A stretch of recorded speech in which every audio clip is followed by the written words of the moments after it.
जय हिंद। कैसे हैं आप सभी। तो आज हम बात करने वाले हैं देश के ऐसे प्रधानमंत्री के बारे में या फिर देश के ऐसे नेता के बारे में जो एक नेता से बढ़कर एक देश का नागरिक था। दोस्तों, एक सच्चे देशवासी में यही गुण होता है कि वो एक धर्म से परे होता है और एक जाति से परे होकर एक भारतीय होता है। तो आज हम बात करेंगे भारत के द्वितीय प्रधानमंत्री यानी कि हमारे प्यारे शास्त्री जी के बारे में। दोस्तों, शास्त्री जी के जन्म के बारे में जानने से पहले हमें एक बात जानना होगा कि हमारे देश में युवाओं में शास्त्री जी जैसे कई नेता हो सकते हैं जो आगे चलकर देश के भविष्य बना सकते हैं। तो आपको पता ही होगा कि वर्तमान स्थिति में देश की क्या कंडीशन है जिसके कारण आजकल युवाओं को सड़कों पर आना पड़ रहा है। तो इसके बारे में हम फिर कभी बात करेंगे, लेकिन आज हम बात कर रहे हैं शास्त्री जी के बारे में। तो दोस्तों, शास्त्री जी का जो जन्म हुआ था वो 2 अक्टूबर 1904 को हुआ था और इनके जो पिताजी थे वो शारदा प्रसाद थे और जो इनकी माता जी थी वो राम दुलारी थी। दोस्तों, बचपन में ये अपने परिवार में सबसे छोटे थे तो इसलिए इनको सभी लोग नन्हे कर बुलाते थे। तो आपको अब ये बताना है कि आपको भी नन्हे बचपन में बुलाया गया है। चलिए, और इनकी जो नारा था दोस्तों, उस समय नारा देने का कारण एक ही था कि हमारे देश में कृषि की हालत बहुत ही ज़्यादा ख़राब थी। आज़ादी के बाद से ही हमारे देश में कई परिस्थितियाँ थी जिनके कारण देश की बढ़ोतरी में बाधा आ रही थी और इन बढ़ोतरियों में से थी किसानों की परेशानियां। तो इसीलिए इन परेशानियों को ध्यान में रखते हुए शास्त्री जी ने एक नारा दिया हुआ था जो नारा हो गया है अभी अमर। तो इस नारे का नाम था जय जवान जय किसान। दोस्तों, इस नारे ने उस समय देश के हर नागरिक में जोश भर दिया और क्रांति ला दी कि अब हमें देश के लिए कुछ करना है। जिस तरह से जवान अपने सैनिक बॉर्डर पे काम करते रहते हैं और उसी तरह किसान भी अपनी तरह काम कर देश को आगे बढ़ाएंगे। और इन्होंने आज़ादी में भी बहुत भूमिकाएं निभाई हुई हैं। जो आंदोलन में इन्होंने भाग लिया था वो 1921 का असहयोग आंदोलन हो, चाहे वो डांडी मार्च हो या फिर वो हो भारत छोड़ो आंदोलन। हालांकि ये सभी आंदोलन किसी न किसी कारण से गांधी ने तो स्थगित ही कर दिए थे, तो इनका कोई फ़ायदा नहीं हुआ है। तो अब हम बात करते हैं इनके कार्यकाल के बारे में। तो सबसे पहले कार्यकाल को जानने से पहले हम जानते हैं कि हमारे देश के प्रथम प्रधानमंत्री यानी कि जवाहरलाल नेहरू। दोस्तों, जब जवाहरलाल नेहरू की डेथ हुई थी तो उस समय हमारे देश में उस कोटि का नेता होना बहुत ही मुश्किल था और उस समय ऐसी परिस्थितियां नहीं थी जिसके कारण इंदिरा गांधी को प्रधानमंत्री बना दिया जाता।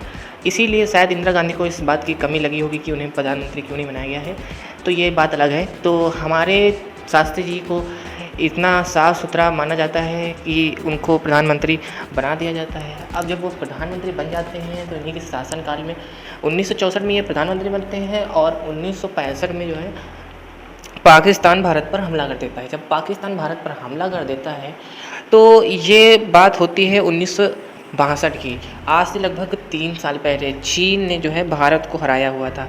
तो इस युद्ध में पाकिस्तान को सबक सिखाना बहुत ज़रूरी था, नहीं तो भारत की कमज़ोरी और भी ज़्यादा बढ़ जाती। इसीलिए शास्त्री जी ने अपने साहस के साथ देश का नेतृत्व किया और उस युद्ध में पाकिस्तान को हरा दिया था। अब दोस्तों, पाकिस्तान को हारने के बाद अमेरिका और रूस जैसे बड़े नेता कंट्री, हाँ अभी हम कह सकते हैं नेता कंट्री है क्योंकि उस समय इनका बड़ा वर्चस्व है, अभी भी है वैसे तो ये पाकिस्तान के हमेशा से सपोर्ट में रहते हैं। तो इन्होंने क्या किया हुआ था कि पाकिस्तान के प्रधानमंत्री जो होते थे उस समय अय्यूब खान और शास्त्री जी को बुलाया हुआ था कि आप युद्ध शांति के लिए आ जाइए। और उस समय रूस की राजधानी ताशकंद, वहाँ पर आपको बुलाया गया था। तो इसीलिए ये दोनों लोग वहाँ पर जाते हैं। तो अब इनको बुलाया जाता है तो वहाँ पर क्या होता है 1966 ईस्वी में रहस्यमय तरीके से इनकी मृत्यु हो जाती है।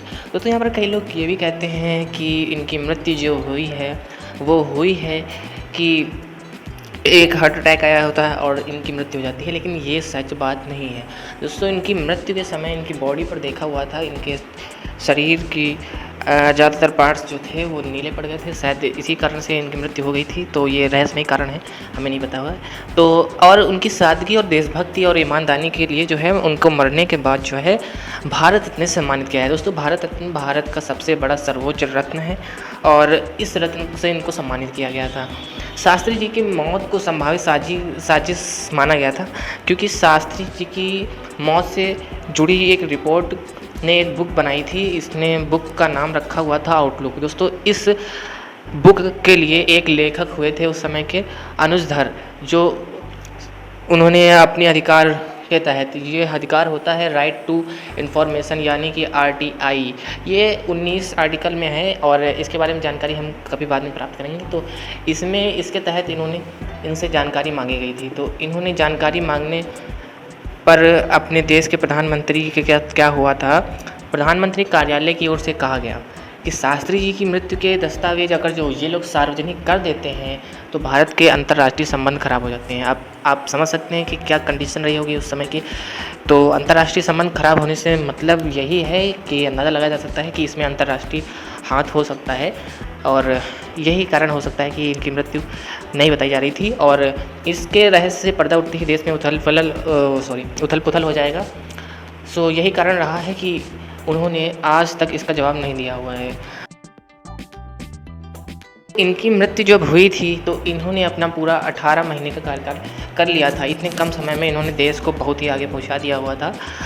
तो इनकी मृत्यु के बाद अस्थायी रूप से जो है गुलजारी नंदा को कार्यवाहक प्रधानमंत्री बनाया जाता है। लेकिन आपको तो पता ही होगा कि इंदिरा गांधी को उस समय प्रधानमंत्री की काफ़ी चाहत थी, तो इसी वजह से इंदिरा गांधी उसके बाद प्रधानमंत्री बन जाती हैं।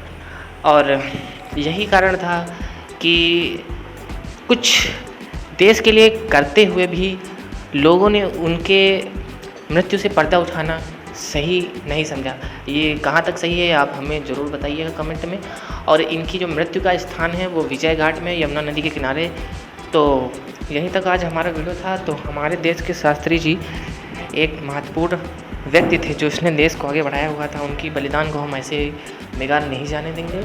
हाँ, हम इसको कह सकते हैं कि बलिदान है, क्योंकि उन्होंने देश के लिए आगे क्या प्लान कर रखा था ये तो हम सोच ही नहीं पा रहे हैं।